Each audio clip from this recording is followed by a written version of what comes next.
Hi, I'm Anna Blackwell. I'm an adventurer, writer, photographer, speaker. Over the last couple of years, I've been off on some really big adventures. Last year I kayaked from London to the Black Sea in Romania. I've also walked 1,000 miles across France and Spain by myself, completed a 5-week solo trek across the wilderness of Arctic Sweden by myself, and lots of other things. Being outside my comfort zone, doing something different, it doesn't have to be going abroad on like a really big exciting trip. It can be something smaller and closer to home, but just something that challenges me or sort of makes me think in a slightly different way. I think that's, yeah, what adventure is for me.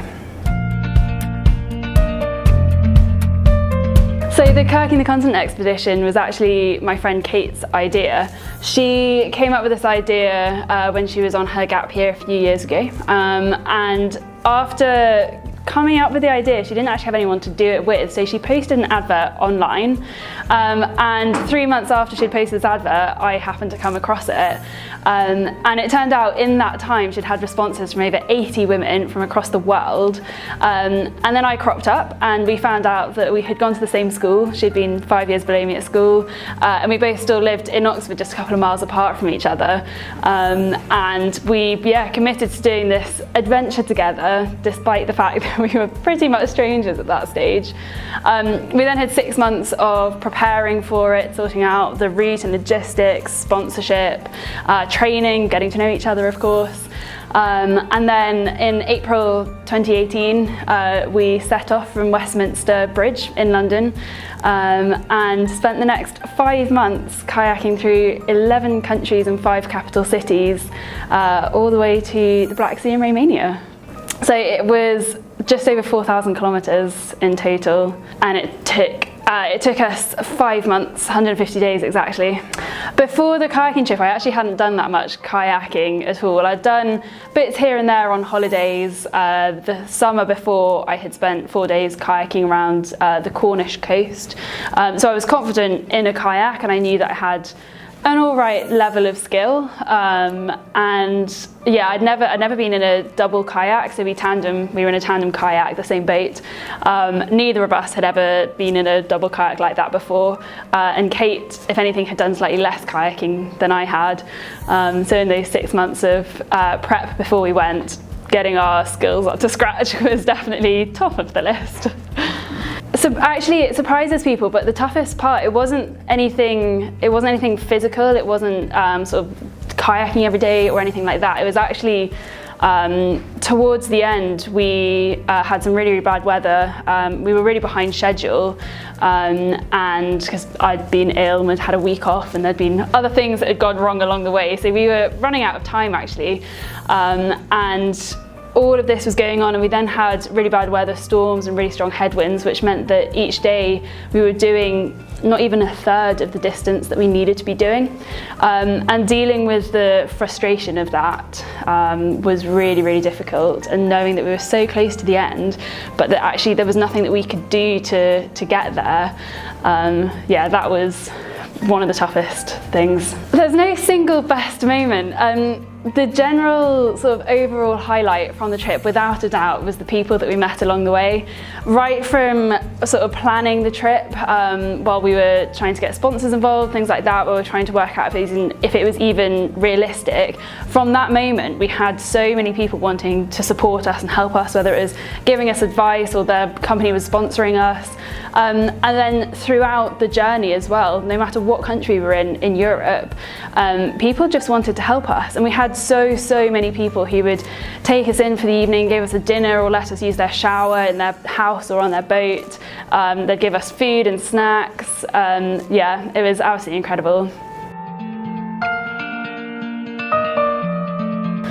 I think the best adventure that I've been on so far was probably the 5-week solo trek across Arctic Sweden.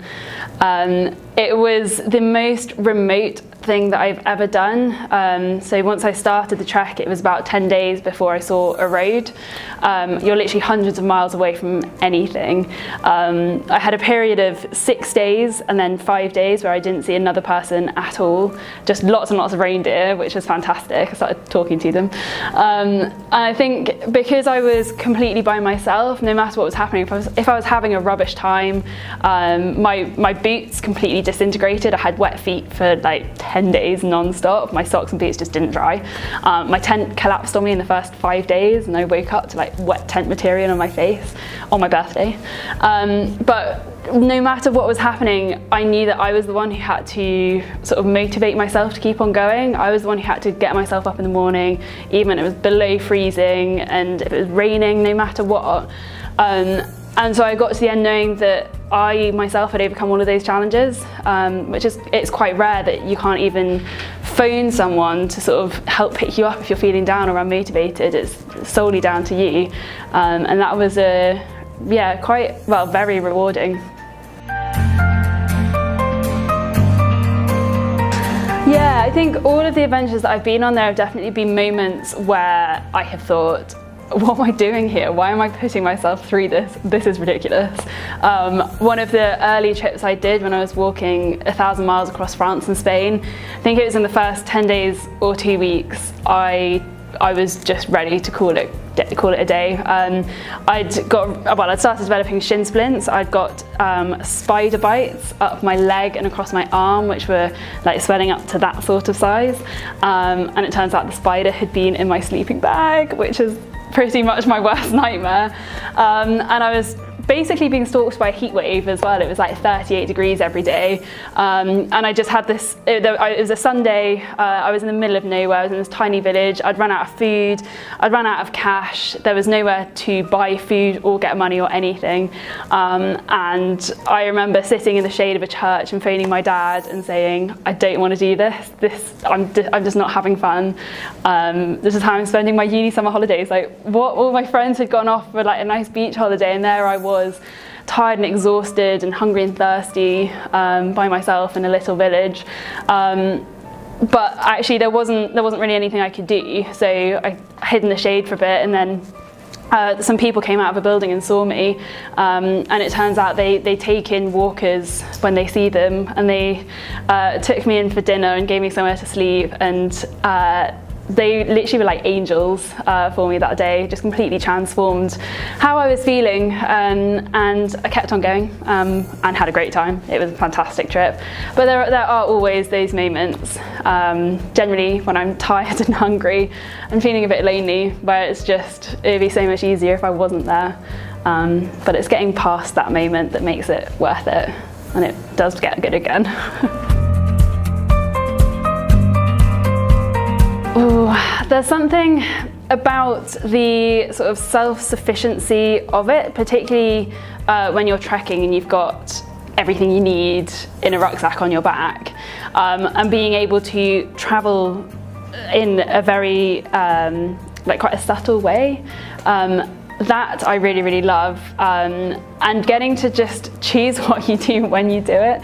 It sounds very selfish, but as soon as you're sort of traveling with a group, you have to accommodate what other people want to do and where they want to go, when they want to have their lunch, things like that. And actually when you travel by yourself, you have the freedom of choosing what your day looks like.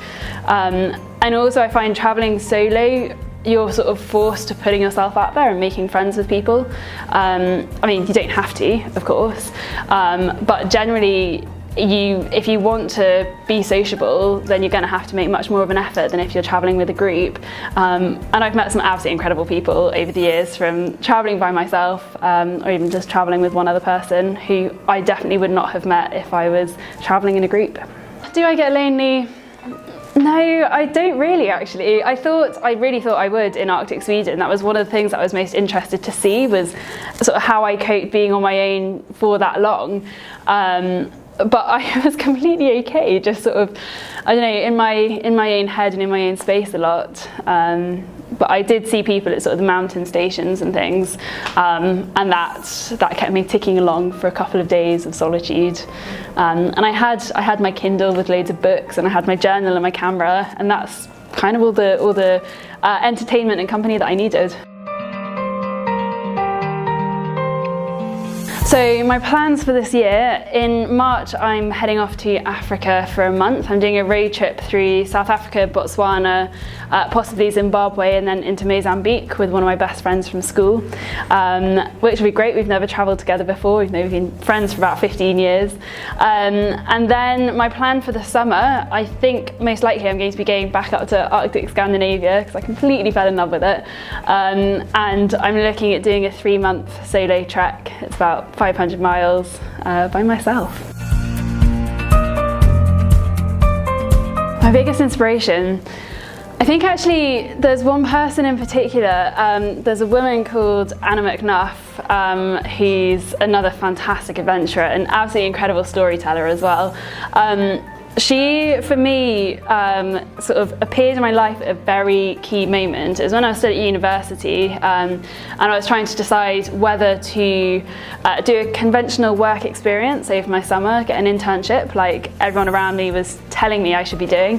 And then my other option was to go off and walk 1,000 miles. And this was the year after I'd walked 500 miles and I'd had a fantastic time doing that, and I just felt really drawn to going and doing this trip.